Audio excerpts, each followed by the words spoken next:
Get in the know. Nonstop Vikings talk. It's Purple Daily on Score North and ScoreNorth.com. Purple Daily, presented by Surly Brewing Company. But we got a team in here. And this is like a chant. Now every time I beer, we go.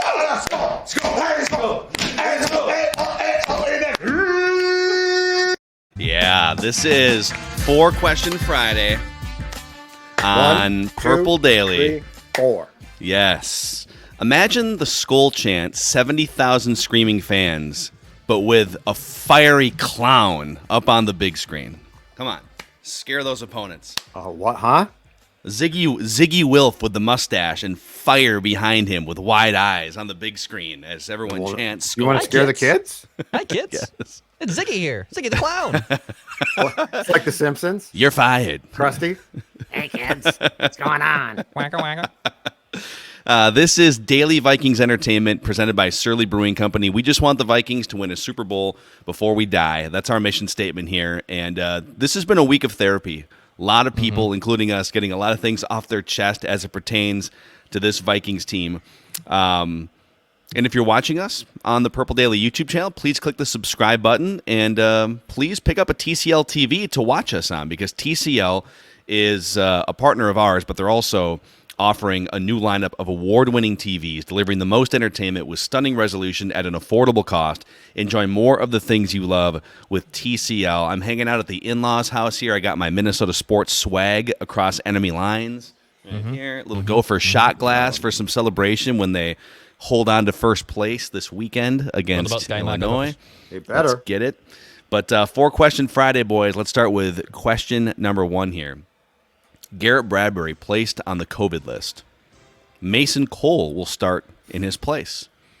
Have we witnessed, effectively, the end of the Garrett Bradbury era as the starting center for the Minnesota Vikings? Unfortunately, not even close. Mason Cole got ample opportunity in 2018 and then 2020 to start games at center for the Cardinals. And I looked this up yesterday, and he actually graded worse at times than Garrett Bradbury. He is a better guard. Cole is a better guard than a center, but I believe 2020 he played a bunch at center for the Cardinals. If I'm not mistaken, he was like 28th in the league in overall PFF grades for centers, and Garrett Bradbury was like 24th. So do I think that this year is going to be it for Garrett? Probably. Do I think that we immediately, with him going on the COVID list, have seen the end because Cole is going to step in and do such a great job? Well, it would be nice and prove it. But the statistical background, which is not just a small sample size, says that Cole actually might be as bad or worse than Bradbury. Dex? I think Mason Cole will step in and do just fine. In fact, can I hit a bonus? Write that down right now. Wow. Can I hit a bonus? Write that down. Here it is, right here. Feeling Mason himself. Cole will post a higher PFF grade in this game against the Ravens than Garrett Bradbury has posted all season long. Wow, dude. All right, let me find this. I want to see what your target is here. All right. Because Garrett Bradbury, I mean, he's fine at run blocking. He's good at one thing, and he's exceptionally terrible at everything else when it comes to football.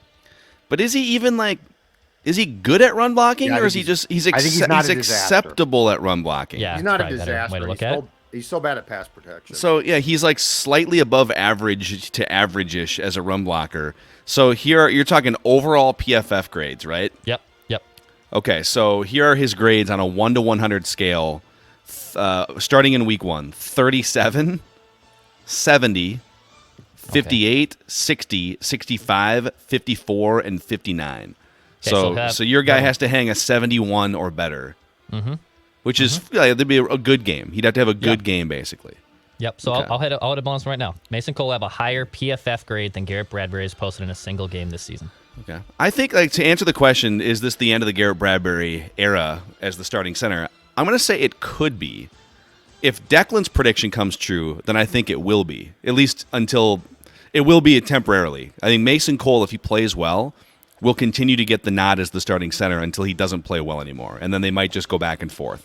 To Judd's point, yeah, his overall grades as the starting center for the Cardinals in 2018 and 20 are not very good. and he's particularly bad in pass protection, but he's a better pass protector, according to PFF, than Garrett Bradbury is. So, I mean, we're talking about two of the worst pass protecting centers in the NFL here. Of course, the Vikings went out and signed the other one to be the backup.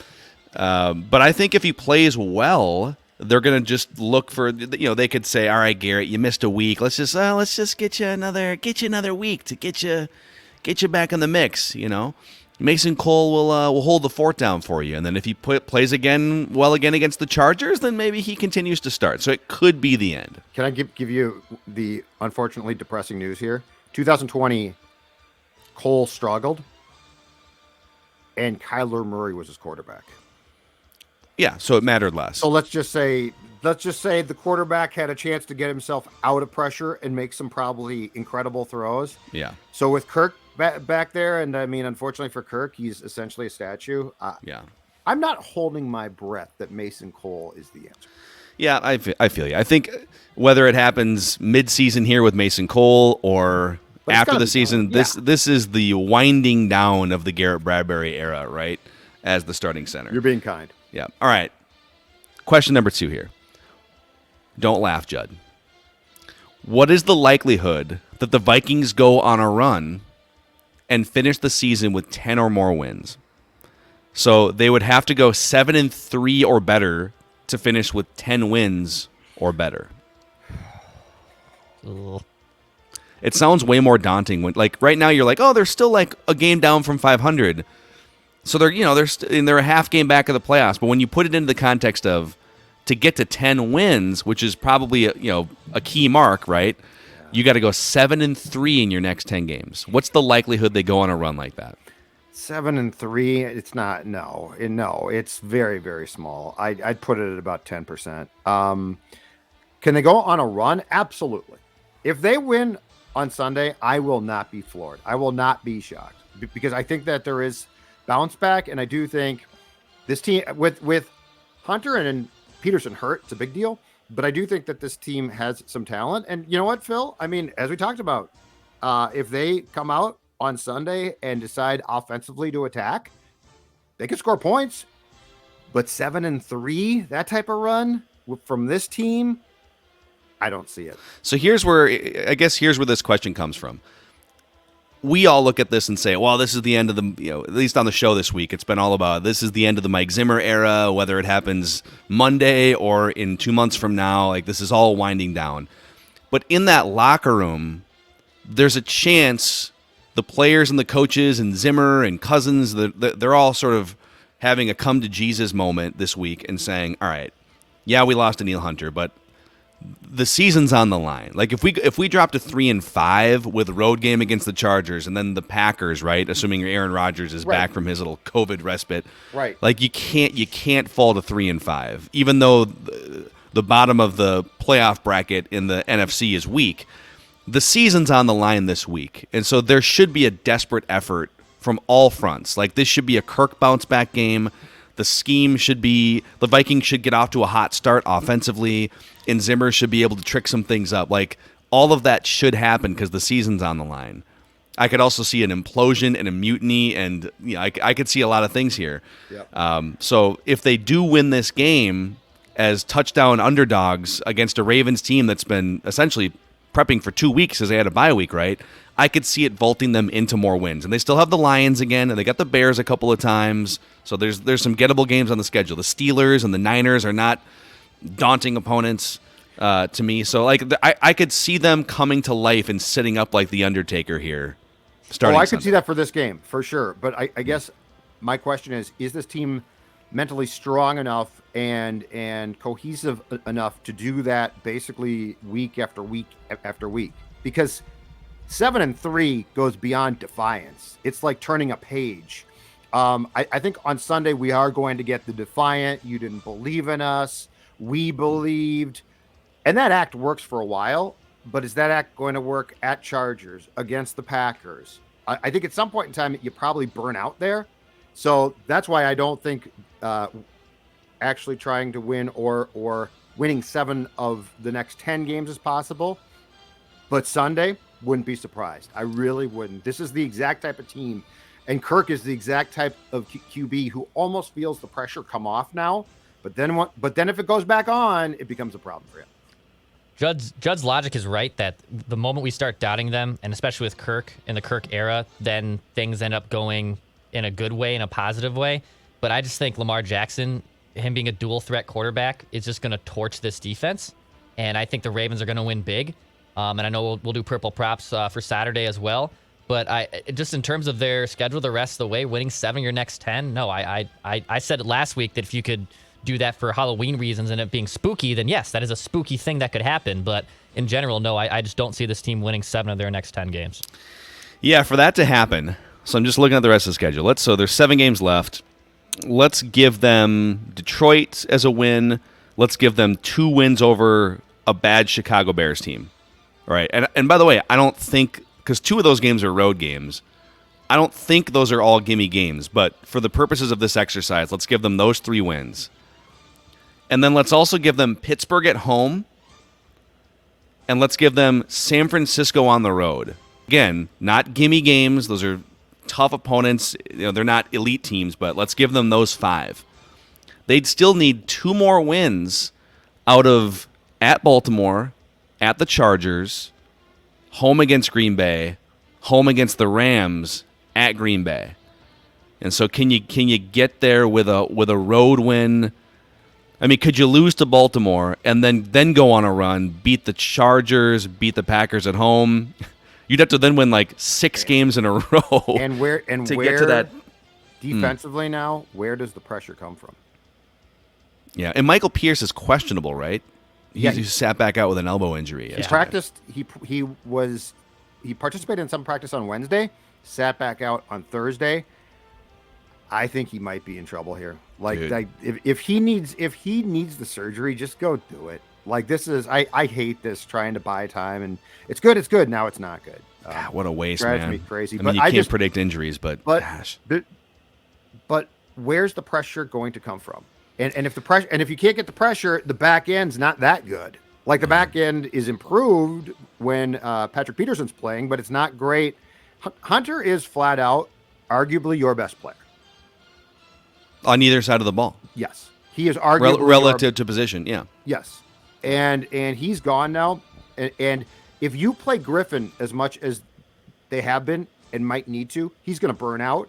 And plus now the attention all shifts to him. Yeah. So it's a 7 out of 10 just based on defiance alone to me is not possible. Yeah. So we've reached halftime of 4-Question Friday, and for this week's halftime performance, it's Skinny Judd. Hey everybody, it's Skinny Judd. Livia Weight Control Centers. Update, breaking news. Yesterday, weigh in. Minnetonka store. If you were there, drum roll, saw it, but you weren't there. So I will give you the breaking news. This just in. A month, I believe 5 weeks ago, Judd Zolgad went into Livia Weight Control Centers and he was 240 pounds. He wasn't looking so good. He wasn't feeling so good. And for a guy about to celebrate birthday 52, he wasn't healthy. Yesterday, 5 weeks in, so a relatively short time. That's not that long. Down 21 pounds. Wow, dude. I took 4 pounds off. 4 pounds. 218 from 240. And here's the best part. Livia's going to help me keep the weight off because I have lost weight before. I've been a classic up and down yo-yo guy my entire life. But Livia has a plan not only to take the weight off me, but to keep it off. And I still have 18 pounds, but I'm down to 18 pounds to go. That's awesome. Until I start the maintenance program. Here's the best part for you, though. You can join me. First 10 weeks are free. Livia.com or 855-GO-LIVEA. Livia.com. And I'll say it again. First 10 weeks for free. And keep in mind, I've lost 21 pounds in 5 weeks. You've lost like 8% of Judd in 5 weeks. Yeah, man. It's pretty amazing, man. I mean, that's awesome. I feel great. I'm healthier. This flat out works. Love it. Love it. You know who's not fat is Aaron Rodgers, but he's definitely getting a lot of heat this week. So here's question number 3 on 4-Question Friday. It's a 2-part question for you guys. In general, what do you make of Aaron Rodgers just sort of oddly lying about his vaccination status? Like, I'm not here to talk about like whether you should or shouldn't get a vaccination. I'm vaccinated. I'm not going to push it on anyone, but like Aaron Rodgers manipulated his words at training camp to say, someone said, "Are you vaccinated?" And he said, "I'm immunized." I'm immunized, yes. Okay. Yeah. So what do you make of the whole situation? Jordan Love's going to start this weekend, which makes it interesting. And then I have a bonus question off this. One of the least surprising stories of the sports year. Aaron Rodgers, flat out, and this has always been true, thinks he's smarter than you. He thinks that you, and I saw a PFT report yesterday, Pro Football Talk, that Aaron is privately furious that this came out. He doesn't get that once he tested positive, it was going to come out. Like, he feels it's been leaked, and you shouldn't have leaked it. So now he's back to not trusting the organization. Or the league. I don't know who, but I mean, this guy, unbelievable talent. So if you could combine the brains, and I'm not joking here, you guys, if you could put the brains of Cousins and Rodgers together, you might have a fighting chance. Because Kirk is not an alpha and drives you crazy. And Kirk is Kirk. He's weird too. But Aaron is so convinced that he's smart. And he is so cocksure, which, by the way, also makes him good. So that's a credit. But this is the least surprising thing, that he, again, turns out to be an arrogant ass. That's what he is. Yeah. He's an arrogant ass. And he's convinced he will come back and say, awful. Immunized means, I never said, he will say this, I never said I was vaccinated. You asked a question, I answered. I was being honest, in my opinion. And then he will follow that up by saying this, I guarantee it. He will say, people who are vaccinated are getting COVID too. So I was, in my opinion, immunized. I got it. Guess what? Johnny Football down the street got the vax. He got it. What's the difference? Yeah, Dex, what do you make of this whole thing? The first thing I thought of when I heard this, it reminded me of baseball cheaters and steroid users. So the people that just flat out lied about it, and then other people like Andy Pettit, who was just like, yeah, I took it. It didn't work for me, but I'm a steroid user. It happened. And then there's other people that just blatantly lied about using steroids. I have never taken a performance-enhancing drug ever. Mark McGuire. If you're just gonna do it, just say you're doing it. And for Aaron Rodgers to come out and say this and do this basically song and dance and seek medical exemption, and also the league basically hiding that information too. I guess they didn't have to necessarily make it public when he went there to try to seek the exemption, but still, it's kind of absurd, because I've always, as weird as he is, and he is one of the weirdest dudes out there, and not just sports, but outside of it as well. I've always defended him. I've always liked him. I've loved who he is. This one, to me, definitely struck him down a couple pegs in my book. It definitely did. I actually, even though I disagree with Kirk's stance on vaccinations, or in this case, the COVID vaccine, because I've gotten vaccinated, so I disagree with Kirk. I respect Kirk a lot more than I respect Aaron Rodgers on this subject, because you know what? At least Kirk Cousins, and there's been other guys like Cole Beasley has handled it a little bit differently even than Kirk. Like, Cole Beasley's been very frontal. Kirk has been asked questions and then has answered those questions. Judd asked him a bunch of questions before the season started. But at least he tells you where he stands. He's honest, and you know exactly what you're getting, right? Aaron Rodgers might be trying to deceive his teammates for all we know. I don't know. I mean, who knows what's going on behind the scenes? My second question to you guys is, I want you to play musical chairs with Kirk and Aaron. Where do you think they quarterback in 2022? Oh, I think Aaron is gone for sure. I think part of the reason that to date he's been so happy is he knows it's done and he's going to get his freedom. I am still going to go Aaron to Denver. I still think because we don't know if George Payton, who was with Kirk for 3 years, I believe, likes Kirk at all. Like, we've just assumed, well, George saw him, but I mean, that could mean that George is like, I don't want a thing to do with Kirk. So I think Rodgers to Denver was a very viable discussion. take place. But I'm going to go with Aaron Rodgers in Denver and Kirk Cousins right now, gun to the head. I'm going to say he restructures and stays here. Wow, dude. Wow. Because I don't know what's going to happen here. Like, I don't know where they're going to go. But you could very well get a coach in here, perhaps Declan's guy, Kellen Moore. Kellen Moore might come in and be like, look at the arm talent. Absolutely. And Phil, your question and it's been asked across the show too, and it's exactly right. The question is this: if Kirk ever got, a McVay type of coach, right? Quarterback friendly, gets Kirk, talks to Kirk. Oh my God, Eureka. People say, well, what could Kirk be like then? And there's no doubting Kirk's talent. So I'm going to go, unless they go with a coach who says, I ain't coaching Kirk, which a lot of guys wouldn't do. I'm going extension, and he stays here. So yeah, I agree on the Kirk front. Actually, right now, gun to the head. I think.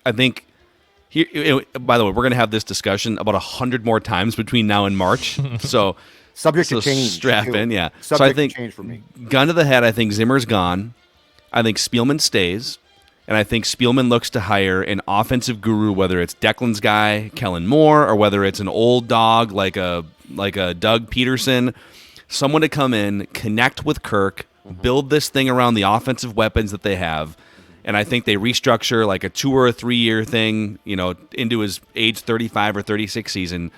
Because I think there's probably some curiosity. God, what could this thing look like if you built this thing around him and actually like leaned into him? And maybe you'd still wind up as a 9 or a 10 win team that gets bounced in the first or second round of the playoffs. But I do think there's some curiosity there. I think Rodgers winds up with the Steelers.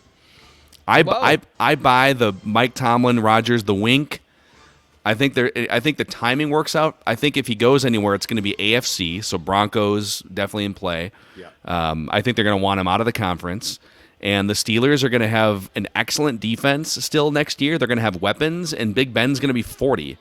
And Aaron Rodgers is going to be around the same age, but Aaron Rodgers playing at a much higher level than Ben Roethlisberger. So I could see that trade happening. What about you, Dex? I think Kirk goes to the Cleveland Browns. I think Kevin Stefanski gets his boy back there. I don't think they pay Baker. Things are just not going according to plan in Cleveland right now. Odell Beckham is getting released this Friday afternoon. Would you take Baker back in a trade? No, I would not. I would not want to do that. And I think Rodgers would go to either Denver or the Raiders, because I'm curious what they're going to do with DC Derek Carr. I like Derek Carr a lot, but you can get out of that contract if you want this year. He's good. But he is good. He's a very good quarterback, but I wouldn't rule it out. He's a California kid. There's a new regime that's going to be coming into Oakland. They might not be married to Derek Carr, even though Carr has taken a significant step forward this year. So I would say Denver or the Raiders that Rodgers ends up in. So Baker Mayfield, by the way, he does have the 1 year left in his contract in 2022. So he's going into a free agency year next year.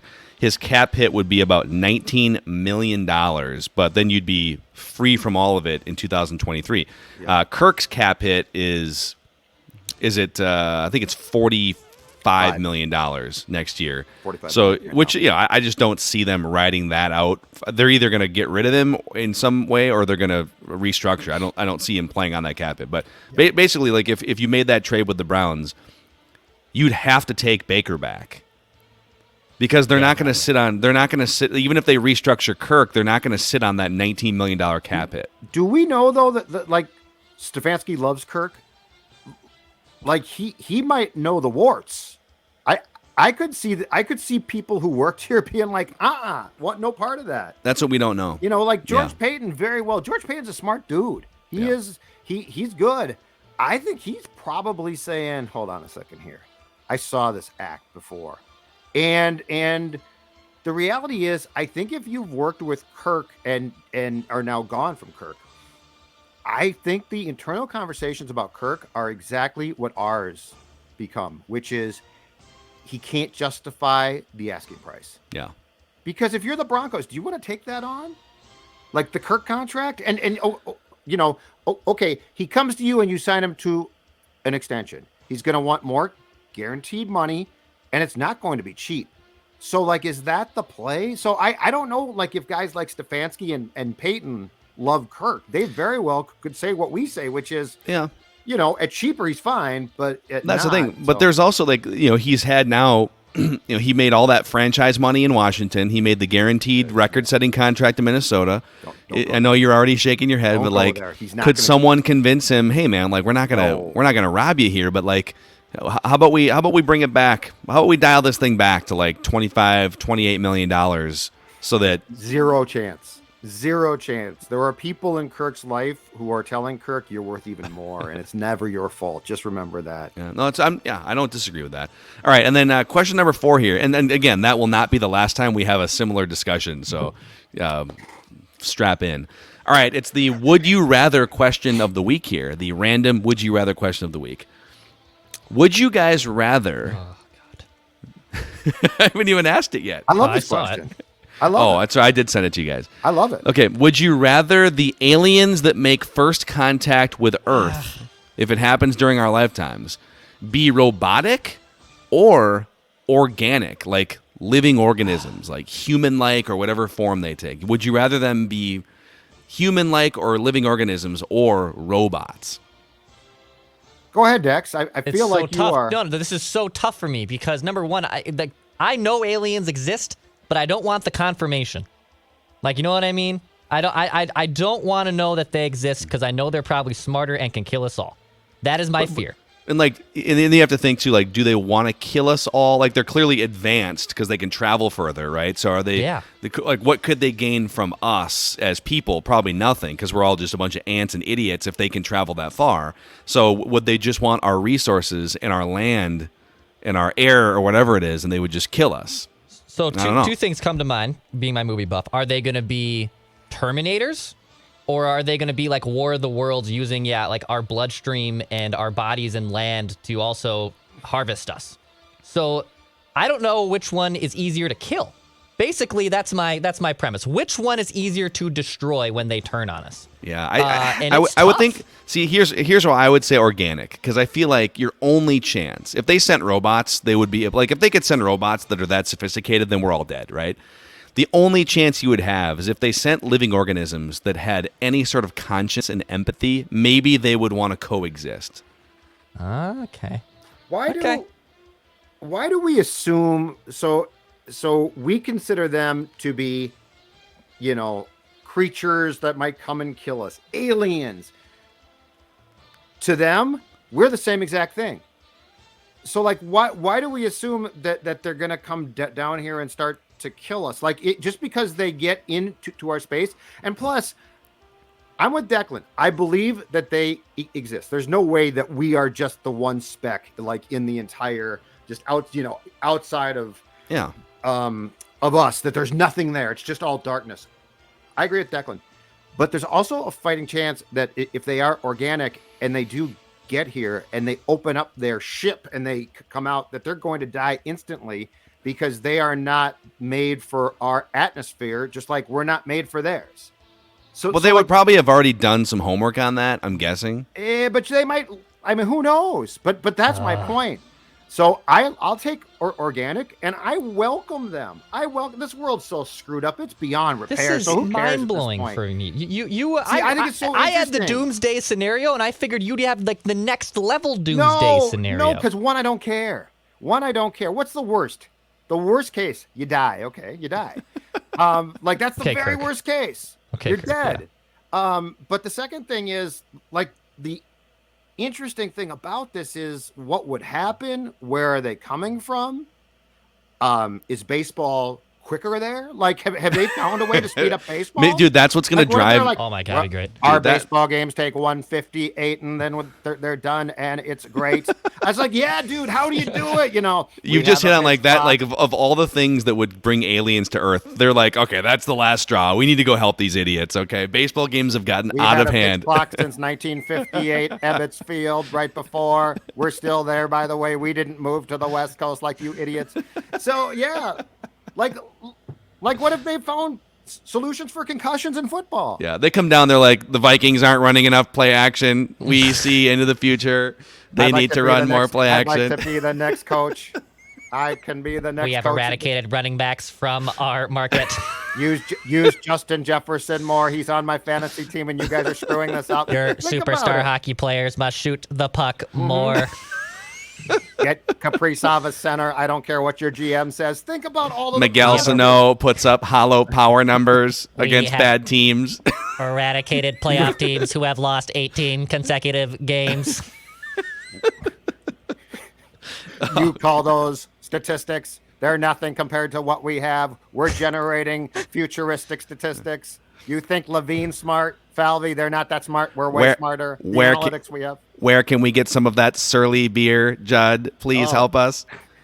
You know Please what? don't real In loud fact, voice. you know, Declan's scared because Declan's like, oh my God, they're going to come out and they're going to kill us. You know why they wouldn't kill me? Because if they landed in my front yard, I would come out and say, whoa, visitor, what's going on? What's up? And then I would take them as I turn my light back on here because it turned off. Stop that. And then I would Aliens take them, have come to turn the lights exactly out right. on Judd. Steal I've been his Surly. silenced. Now I'm back. I would run them out a can of Surly Furious IPA. And I would say, before you do anything, change baseball, change sports, or potentially kill me, what you've got to do is try a Surly beer, and in particular, a Surly Furious IPA. And then I would tell them the most important thing. I don't know if you go by days of the week, but we do here. And last time I checked, the weekend is here, and that means it's time for football. And the perfect product with football, Surly. And by the way, I hope you watch it on a TCL TV too. And thank you very much. You seem very friendly. Can we shack up with you? I'd say absolutely. Why Let's go doesn't drink your some football Surlys. coach know that he can't call back-to-back timeouts? Let's go drink some Surlys. Let's talk about it.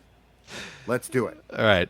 Don't forget to Vikings Vent Line. We set a record last Sunday, the most listened to and watched episode of Vikings Vent Line in the 8+ year history of the show. So thank you guys. We're here for you as your Vikings therapist this season. Just be sure to check us out again on the Purple Daily YouTube channel right after the Vikings Ravens finish up on Sunday. All right, that is your 4-question Friday here Goodbye. on Purple Daily, For this presented by Friday. Surly Brewing Company. Why don't you have a more efficient 2-minute drill at the end of the first half? We Good are beer. here to help. You do beer right Throw here. the on ball Earth. behind the sticks. Stop that.